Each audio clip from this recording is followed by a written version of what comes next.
অত্যাধুনিক রাফাল যুদ্ধবিমান নিয়েও পাকিস্তানের সঙ্গে পেরে উঠছে না ভারত। ফ্রান্স থেকে আমদানি করা ভারতের চারটি রাফালকে একসঙ্গে ঘোল খাইয়ে ছেড়ে দিয়েছে পাকিস্তান বিমান বাহিনী।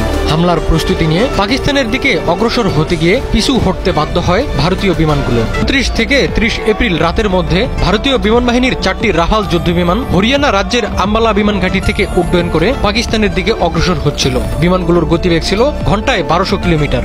পাকিস্তানের আকাশ প্রতিরক্ষা ব্যবস্থা তাৎক্ষণিকভাবে ভারতীয় যুদ্ধবিমানগুলোর রাডার, অনবোর্ড সেন্সর এবং যোগাযোগ ব্যবস্থা ব্লক করে দেয়। ফলে ভারতীয় বিমানগুলো একে অপরের সঙ্গে এবং স্থলের সঙ্গে যোগাযোগ হারিয়ে ফেলে। একই সময়ে পাকিস্তান বিমান বাহিনীর জে-10C যুদ্ধবিমানগুলো ভারতীয় বিমান বাহিনী মোকাবেলা করতে এবং আগ্রাসন প্রতিরোধ করতে আকাশে উড়ছিল।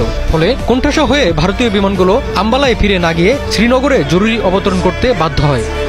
ভারতের যুদ্ধবিমানগুলো আধুনিক Spice 2000 air to ground missile দিয়ে সজ্জিত ছিল। এই মিসাইলের সীমা 200 কিলোমিটার। ফলে নিজেদের আকাশ সীমায় অবস্থান করেই পাকিস্তানের মাটিতে হামলা চালাতে পারত ভারতীয় যুদ্ধবিমানগুলো। বিপরীতে পাকিস্তান বিমান বাহিনীর জে-10C বিমানগুলো PN-15 মিসাইল দিয়ে সজ্জিত ছিল, যার সীমা 230 কিলোমিটার।